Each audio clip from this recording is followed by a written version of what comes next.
Hey there guys, it's Klay here again with a new video. Anyways, before that, starting on either December 17th or 18th, I will upload daily, and that daily upload ends when the Christmas break ends. Now that that's out of the way, today I will read another chapter of What If Jiraiya Adopted Naruto. Same as always, the info about the author of the story is in the description. I will now begin. Chapter 18. First C-Rank Mission. Part 3. Mizuki stood in front of the three teens and a toad with a wide smile on his lips. An unsealed Hyuga, an ice release user, and the Jinchuriki of the Kyuubi. Mizuki smiled evilly as a pattern of crescent-shaped marks started to spread around his skin. If I manage to bring you to Orochimaru-sama, my reward will be even greater. Hinata gasped upon seeing such thing happening. His chakra. What about it? It's like he has a second type of chakra coursing through his body. Hinata mumbled. An overwhelmingly dark chakra. What you're seeing, little Hyuga, is nothing but a fraction of Orochimaru-sama's power. Power that will wipe you out like leaves in the wind. Shut up. It's us who are going to kick your sorry traitorous ass. And when we do, we will make you return the scroll you stole 4 years ago. Naruto shouted, pointing an accusatory finger at the former Konoha teacher. The silver-haired ninja chuckled.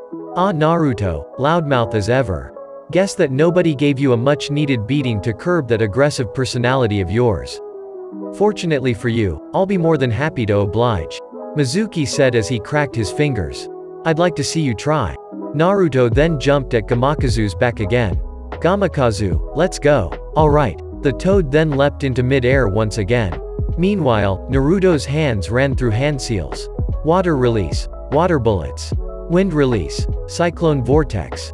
Mizuki jumped back in time to avoid the cyclone and the water missiles aimed at him, which made a huge splash upon impacting the shallow water.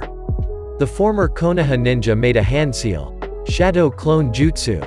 2 Mizukis appeared besides the original. Now I can give all of you the proper attention you deserve. The Mizuki clones tossed their Fuma shuriken while the original made some hand seals. Shuriken Shadow Clone Jutsu. The 2 Fuma shuriken turned into 2 dozen, much to the Konoha ninja's horror. Haku flew through hand seals as well. Ice release. Ice barrier. A wall of ice rose from the water, protecting the genin from the giant metallic stars. Even if none of the Fuma shuriken touched them, the wall was shattered by the giant steel stars. But Mizuki and his clones had no intention of giving them any time to breathe, and were preparing more jutsu. Earth release. Earth dragon bullets. A dragon head made of dirt, mud and stone rose from the ground, opened its jaws, and fired multiple mud projectiles at the Konoha genin. Fire release. Fire dragon blast. The Mizuki clones released a stream of fire from their mouths, igniting the mud projectiles. Haku was going through hand seals once again. Water release. Water wall. A watery barrier was erected in front of the Konoha genin and the toad, blocking most of the projectiles but failing to stop some of them. Fortunately, Gamakatsu would take care of that. Water release. Water bullets. Gamakatsu's jowl puffed out, releasing a barrage of water missiles that clashed against Mizuki's fire attack, nullifying it completely.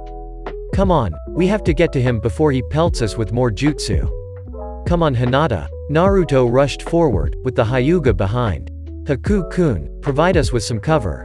Hinata asked. Haku nodded, and his hands went through more hand seals. Ice release. 1,000 ice needles of death. Though not as much as 1,000, Haku managed to create quite a few ice senbon, which flew at Mizuki. The sound ninja and his clones tried to deflect the ice senbon with their kunai, but some of the ice projectiles found their mark. The wounded clones were dispelled, and the real Mizuki was left with a few ice needles piercing multiple parts of his body. Meanwhile, Naruto and Hinata were already at a close combat distance. Shadow clone jutsu. A dozen Narutos appeared from clouds of smoke, and leapt at the silver-haired missing nin. Even wounded, Mizuki was more than able to fend off the clones' onslaught, showing an impressive display of skills and strength. However, he was so focused on fighting the blonde army that he completely forgot about the Hyuga Arias. 8 trigrams. 32 palms. Hinata quickly dashed towards Mizuki, ready to strike.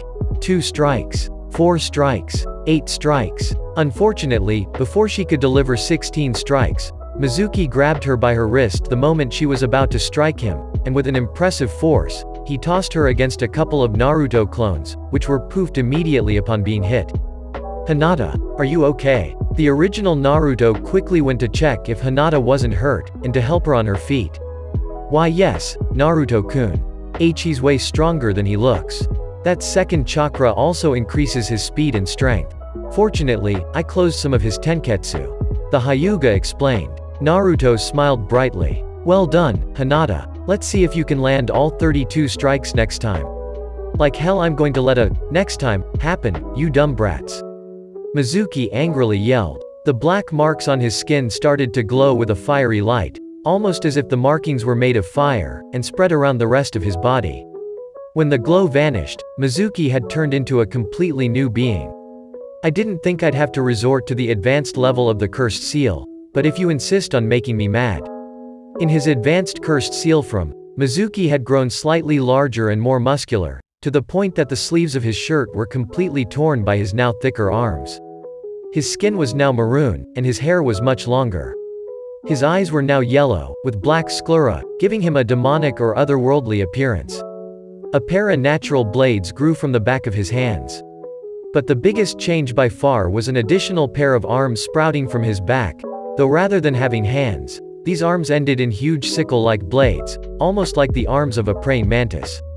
"What the hell?" Naruto yelled upon seeing Mizuki's new form. Haku was so stunned he wasn't able to say anything.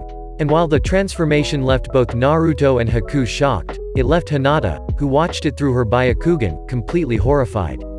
The Hyuga had seen how the second type of chakra invaded the body completely, assimilating Mizuki's natural chakra. The transformation also modified Mizuki's chakra pathway system, creating new tenketsu and chakra paths. "Now brats. Get ready to feel Orochimaru's power." Mizuki dashed at Hinata, and thrust his handblade at the Hyuga's gut. Fortunately, Hinata was able to jump backwards while kicking Mizuki's face.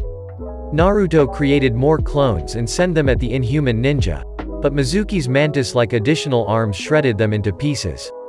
"Naruto-kun, Hinata-san, get out of there, now!" Haku shouted. While Naruto was tempted to ask why, his instincts told him to simply do what the ice ninja said, and both he and Hinata jumped in opposite directions. The inhuman ninja saw that Gamakazu's jowl was puffed out again. Water release. Water gun. Ice release. Breath of winter. Gamakazu released a powerful stream of water from his mouth while Haku released a cone of ice from his mouth that froze Gamakazu's jutsu, creating a barrage of frozen water. Though rather than being surprised, Mizuki merely smirked, and made several hand seals. Fire release. Cursed flame destruction. Mizuki exhaled a massive stream of blue fire from his mouth, pushing the water-ice combined attack back at Haku and Gamakazu, while evaporating the water of the rice field, and setting the rice plants on fire. Gamakazu disappeared in a poof when the heat was too much to take, while Haku used the body replacement jutsu, leaving a log behind, which was soon burned to ashes. "What do you think about my power, brats? This isn't something you can achieve by staying in Konoha. That place does nothing but hold back those who are great. That's the reason Orochimaru-sama left in the first place, and more importantly, the reason why you will die here." Naruto, Hinata and Haku quickly regrouped, while Mizuki advanced menacingly towards them. Hinata and Haku were visibly exhausted, while Naruto had some minor wounds. Much to their displeasure, Mizuki seemed to be fine and dandy. "Do you guys have a plan? You guys should know that I only have chakra left for 2, maybe 3 more jutsu," Haku mentioned. "I believe I can keep the Byakugan active for a few more minutes, but my eyes are starting to sore," the Hyuga replied. "Man, that cursed seal surely pumps Mizuki up." Naruto narrowed his eyes at the smiling inhuman ninja. "Hinata, do you think you can close all his tenketsu? That should stop that cursed seal as well. My mastery of the 8 trigrams isn't further than 32 strikes so far. I don't think that will be enough for what you want. Sorry." Hinata lowered her head. "No, but maybe it can weaken Mizuki enough for Naruto and I to finish him off." Haku added. "Yeah, we need to try that. Come on, Haku and I will keep Mizuki busy, you go and close his tenketsu," Naruto said while patting Hinata on the back. I will do my best." The 3 genin facing Mizuki, still advancing towards them with a smug smirk plastered on his face. They slipped into their usual fighting stances. Still want to fight? Stubborn until the very end. You guys should know when to give up. Mizuki laughed mockingly. No man or woman who can make me give up has been born yet. Shadow Clone Jutsu. 10 clones appeared around Naruto. Get him. Mizuki adopted a fighting stance as the small army of clones charged at him. However, just when he was about to stab the first one with one of his blade arms, the clones jumped aside in opposite directions, leaving a small passageway, which Haku used to pepper the traitorous ex-Konoha ninja with senbon. You'll need more than those toothpicks to actually harm me, brat. Mizuki didn't even bother to remove the senbon from his body.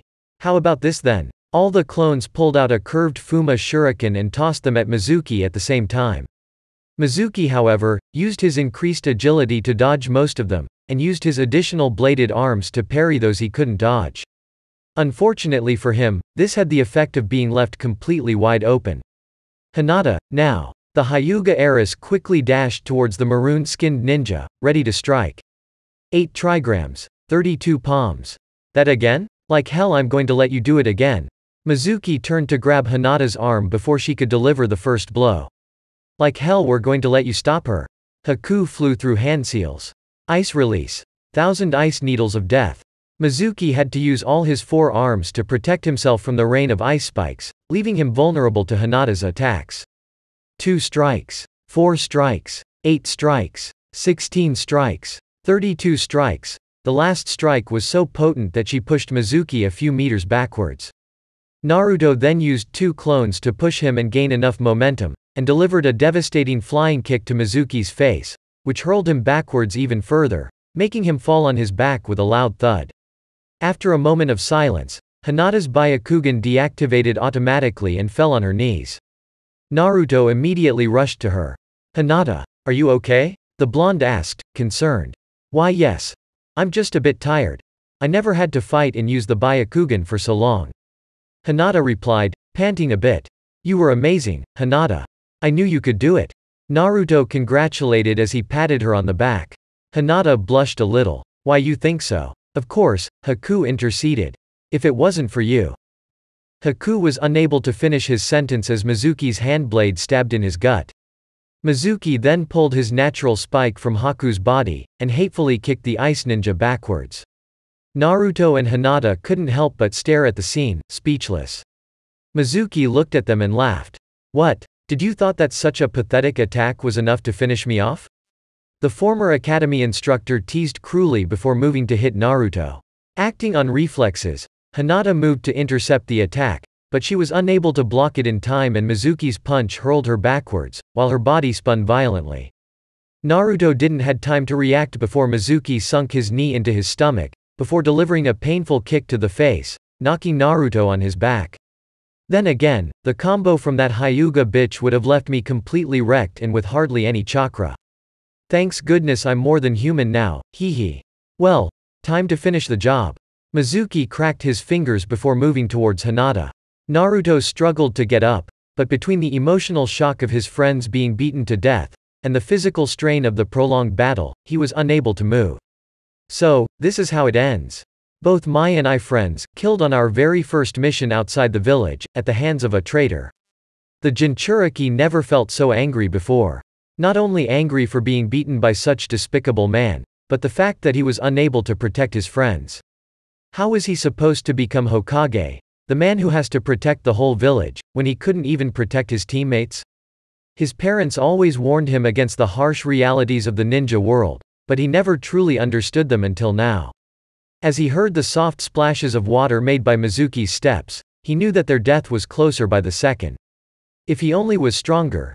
If he only had the means to save his friends like a future Hokage should. Naruto. The blonde heard guttural voice inside his head. Huh? I can sense your anger. Your hatred. That man. Mizuki. You want to make him pay for what he did, right? What? Who are you? That matters little now. What matters now is Mizuki. You want to kill him, right? For all what he did. Not just you and your friends, but your village as a whole. Yes. Yes, of course I want to. In that case. Naruto started to feel a heat building up from inside his body. Take my power and kill him. Kill him, and everybody who dares to stand in your way. Give in to your anger. Let the world know the power of your hatred. Let's dye the waters of these lands red. A red aura surrounded Naruto, and started to glow brighter each second. The water around the blonde started to boil. The Jinchuriki felt the pain of his wounds and the ache of his muscles slowly receding, as it was being replaced by pure energy. His body got on its feet on its own, as if he was being pulled up by invisible hands. The only thing that's going to end today is your life. The feral ninja snarled at Mizuki. Naruto's eyes were now blood red, with slitted, vertical pupils. His facial whisker marks were now bolder, and his teeth appeared to be bigger and sharper. The fiery red aura increased with each second. Despite the display of power, Mizuki wasn't intimidated. So, you finally show your true face, demon. But don't think this changes anything. I'm well aware of the limits of your power. You're only delaying the inevitable. Naruto didn't reply. He merely shot forwards, ready to punch Mizuki's ugly grin. The Auto Ninja was fast enough to catch Natuo's fist, but he wasn't fast enough to block Naruto's kick to his gut, which forced him to bend forward, something that the blonde ninja capitalized by punching Mizuki in the jaw, hurling him backwards a few meters. You're dead. You hear me? Dead. Naruto bellowed as he dashed forwards once more.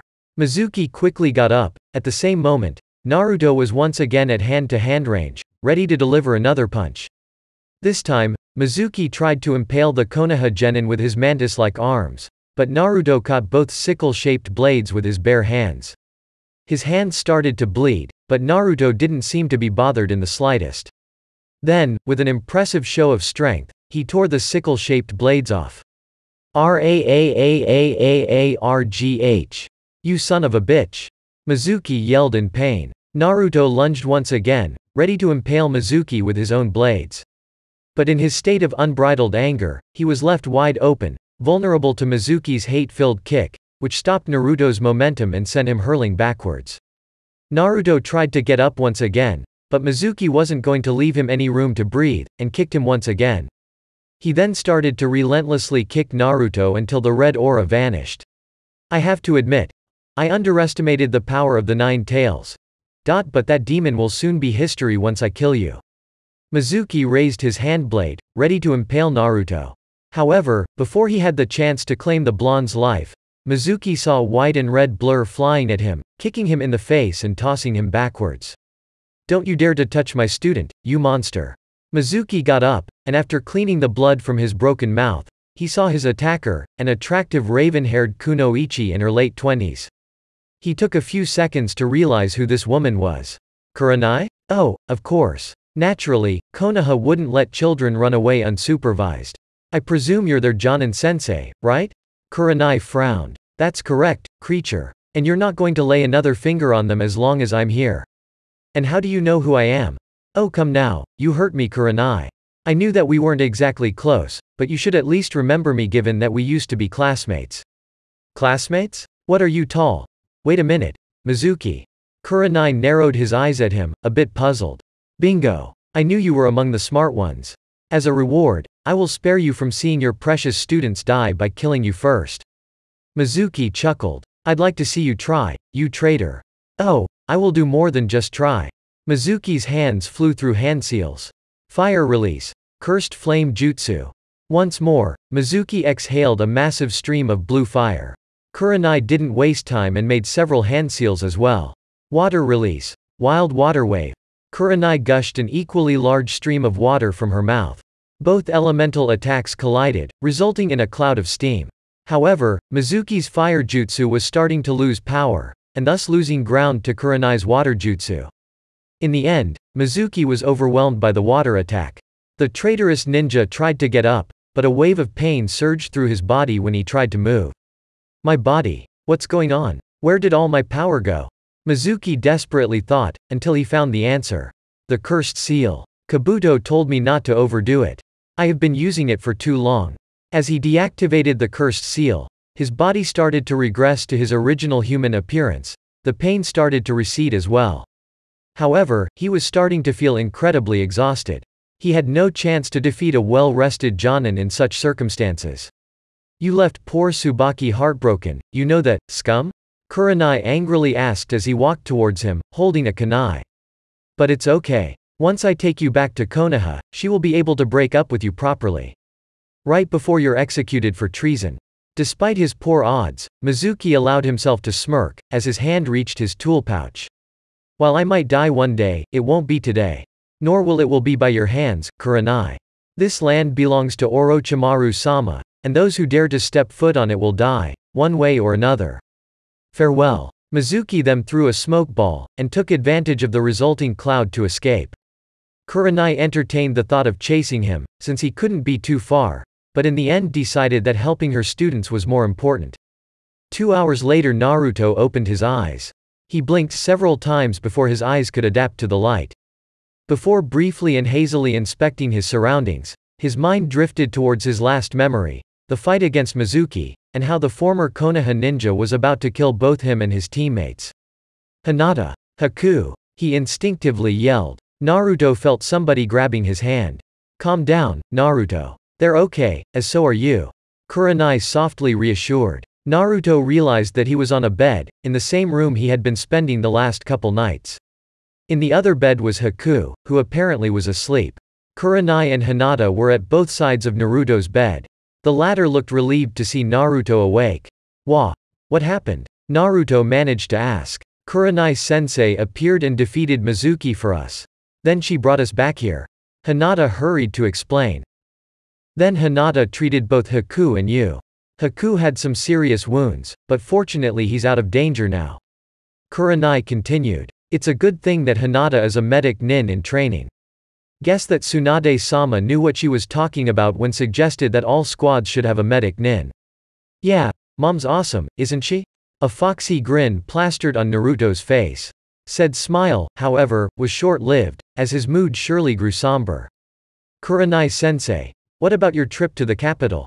Is the Rice Fields Lord going to help us? Naruto and Hinata noticed that Kurenai's mood darkened as well when asked such question. She let out a heavy sigh. I'm afraid that there won't be any help. This new village, Otogakure, has conquered the country. The capital is in ruins, completely deserted save for a few scavengers. Other towns have been ravaged as well.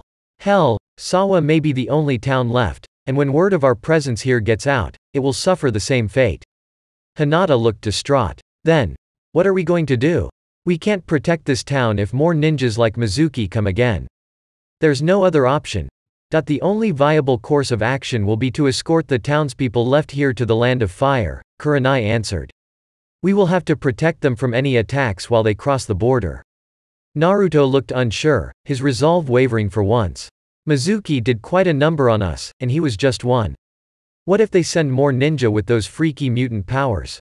I wish we could ask for help, but I'm afraid that we don't have any means to contact Konoha other than sending a messenger bird, and that would take too long. Actually, there's a way to instantly send a message to Konoha. Naruto stated. Kurenai's eyes shot open. Come again? Write the message first, I'll go get the messenger. Naruto said as he started to get up from the bed, only for a concerned Hinata to try and stop him. Naruto-kun, no. Mizuki gave you quite the beating, you need to rest first. The Hyuga protested. Naruto merely grinned at her. Hey, it's okay. I recover from my injuries pretty quickly. Dad says it's because of the 9 tails. Guess that something good should come out from having the fox thrust into my stomach, hee hee. Oh okay then. But try not to exert yourself. Hinata warned him. A few minutes later, Kurenai finished writing a scroll detailing their situation and requesting reinforcements. Naruto then bit his thumb and made 5 hand seals before slamming his hand on the floor. Summoning jutsu. From a cloud of smoke a small toad appeared. It was mostly red, with blue markings around his eyes and his head. A pair of goggles were hanging from his neck. Hey, Naruto. The toad cheerfully greeted. What can I do for ya?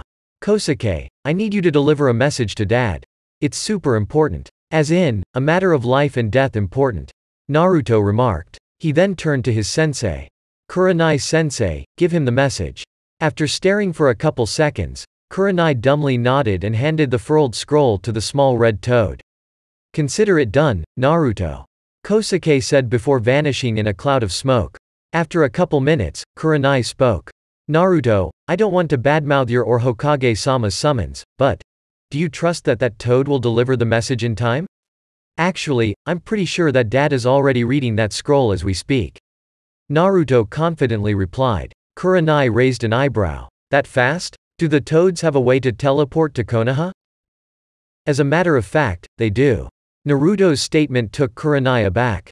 You see, there's this weird pool thing in Mount Myoboku that connects with Konoha, which the toads can use to travel to the village when they need to. After Kosuke cancelled the summon and returned to Myoboku, he uses the pool to travel to Konoha. Said pool can be used to appear at the side of a toad summoner that happens to be on Konoha, or to appear inside the Hokage's office if there isn't any. That's something really useful. Hinata commented. It's a good thing that Hokage-sama allowed you to sign that summoning contract before graduating. Dad said he wanted to have a way to keep contact with me when I was outside. I thought that he and Mom were being overprotective. But now I have to admit that it came rather handy. Of course, Naruto would never admit that in front of Jiraiya and Tsunade. Konoha, mission assignment desk. Jiraiya was handing the last missions of the day to the genin teams. In an hour, he'll return to the tower to continue his daily doses of pain and misery, most commonly known as paperwork. The door opened, and Jiraiya saw Asuma's team walking inside the room. Asuma looked rather content. Shikamaru was wearing his usual apathetic demeanor. Choji was busy devouring a bag of chips, and Ino looked a bit irritated. Well, Asuma's tactical squad. I'm so glad to see you here. Coming for a mission, I guess? Jiraiya asked, already knowing the answer. You guess right, Hokage-sama, Asuma replied. Your genin don't look too eager, though. Jiraiya pointed out. I know. But they just need to know that being a ninja sometimes means getting your hands dirty and do stuff you don't want to. Sooner or later, they'll understand that. Asuma said, taking a look at the trio of kids. Now, what do you have for us? Let me see. Jiraiya started to look through the scrolls on the desk. There's a house that requires a paint job, some medicine that need to be delivered to a town near Konoha, and a couple that want somebody to pull the weeds from their garden. Ino frowned. Come on, those missions suck. Don't you have something better, like taking care of your kids? I promised Keita-chan that I would try some new hairstyles on her. Yeah, and Hagane is a pretty good shogi player, for being so young. Shikamaru noted. Granted, he has never defeated me yet, but each game is becoming a bit harder to win. Sorry, but Hagane and Keita already have another team babysitting them. Jiraiya informed. Ino cursed something under her breath. She was about to ask which team it was when suddenly Kosuke, the messenger toad, appeared in front of Jiraiya with a scroll between his arms. Jiraiya, urgent message from Naruto. The toad shouted, while pretty much thrusting the scroll into Jiraiya's chest. He says it's a matter of life and death. Asuma noticeably tensed upon hearing the small toad's words.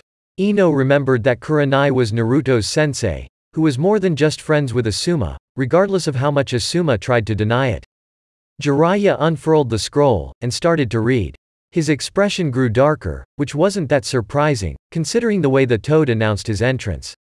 Hokage-sama, what does the message say? Are Kurenai and her team okay? Asuma asked, flinching a little. Bad news. Remember Otogakure, Orochimaru's hidden village we've been trying to find during the past years? Well, let's say that Kurenai found it. What? Asuma shouted, startling his genin. They're going to evacuate the town before they're attacked by rogue ninja working for Orochimaru, but they can't do it alone, and are requesting reinforcements. Then you have those reinforcements right here. Asuma declared. His three genin looked at him incredulously. Jiraiya sighed, and pinched the bridge of his nose. Asuma, I know that you and Kurenai are close, but as you can understand, I can't send a team of genin fresh from the academy to a potential rank mission. Why not? I admit that these three are still a bit green, but they have potential. Plus I will be with them all the time. Besides, didn't you raise the academy standards so our genin would be better prepared for these kinds of situations? And if you think we're not enough, you can always send more people with us. Jiraiya spent a few minutes pondering what to do. After the whole Uchiha debacle, their numbers have been reduced. Most Chunin and Jonin were constantly on missions, and there were very few high-ranked ninja in reserve. Before he could gather a better force, Asuma's team would have to do. Alright, you can go, but you won't go alone. Go to the north gate, you will meet your escort there in an hour. Thank you, Hokage-sama, Asuma said, bowing before the Hokage. You three, go to your houses and pack what you will need for a week-long trip. As they exited the building, Choji, who just finished his bag of chips, spoke up. And a rank mission.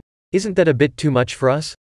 Choji asked. Given that it involves fighting against ninja of Asuma-sensei's caliber. Yeah, pretty much. Shikamaru replied. Troublesome. Insane is the word I'd actually use. Ino added. Come on, don't be so glum. Yeah, it's going to be a little dangerous, but everything will be fine as long as you stay close to me and do exactly as I say. Asuma said in a reassuring tone. Meanwhile at the mission assignment desk, Jiraiya had summoned a couple Anbu. What are your orders, Hokage-sama? A bird-masked Anbu asked. Go to torture and interrogation and fetch our resident Orochimaru expert. Tell her I have a mission for her. Oh, and whenever Itachi Uchiha returns from his current mission, tell him that I need to talk to him about something of utmost importance. Ellipsis. The next day, Kurenai and the town mayor, Ryo Yuhara, were overseeing the evacuation of the villagers. The mood was somber and glum. As expected, many people opposed to leave the town in which their families lived for generations, but in the end they eventually saw reason. That didn't mean that they had to like it though. Well, this is going better than I expected. Kurenai commented, as she saw people getting all what they could from their soon-to-be former houses. If they keep this pace, we will be able to leave by tomorrow morning. Ryo sighed heavily. To think that when I hired you, I thought that this was merely a bunch of bandit gangs roaming out of control.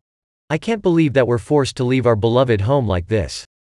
Your people is what matters, Ryo-san. But if it makes you feel better, think of this as a temporary solution. Once we deal with Orochimaru, you will be able to return to your previous lives, Kurenai tried to reassure. That didn't help with Ryo's depressed mood, but he made an effort to smile. Well, I hope you're right. To think that my son won't be born here. You can let this get you. Your people need you more than ever. Ryo sighed once again. I guess you're right. I need to be strong, for both my family and the people of this town. Good. We will make sure that all of you cross the borders safe and sound. Kurenai then spotted a bunch of Naruto clones helping some villagers load some of their belongings on cart wagons. She then walked towards one of them. I guess you're a clone, right? Yeah. The clone replied. Do you know where the original is? Kurenai asked. The clone merely shook his head. In that case, Naruto, when you hear this, I want you to meet me on the rice field you battled Mizuki. There's something important I need to talk with you about. And with that, she delivered a quick hand chop to the clone's neck, dispelling it. Ellipsis. 5 minutes later, Naruto and Kurenai were standing in what remained of the rice field that served as battlefield of the very first fight between Konoha and Otto. What did you want to talk about, Kurenai-sensei? Naruto asked, a bit nervous, as he rubbed his right arm. Sensing her student's distress, Kurenai smiled. You can relax, it's nothing bad. Her smile then disappeared. Though it's an important issue, and if we don't discuss it now, it can snowball into a bigger problem. Naruto swallowed. And that would be, shortly before I arrived, you were fighting against Mizuki. I couldn't see it properly since I was still too far away, but there was an aura. A fiery red-orange glow surrounded your body.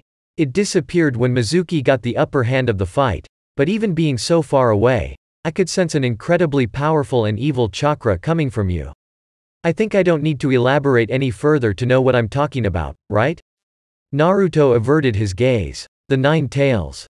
Kurenai nodded. Now Naruto, I want to make it clear that I'm not mad at you or anything, but this is something that needs to be addressed. First, answer me this. Before this mission, was there any other time in which you tapped into the Kyuubi's chakra? The blonde shook his head. No, never. My dad wanted to teach me how to use it, but then the whole Uchiha insurrection happened. He became Hokage, and didn't have as much time to train me as before, so we kinda skimmed that part. I see. Now I want you to remember what happened, and how you felt when you were fighting Mizuki and manifested the Kyuubi's chakra. It's kind of blurry. I was rather boggled at the time. Naruto replied, rubbing the back of his head. Still, Kurenai wasn't planning on letting him go so easily. Please make an effort. Okay. Let me see. I was rather angry. Angry at Mizuki because he was about to kill us, and angry at myself because I wasn't able to save my friends.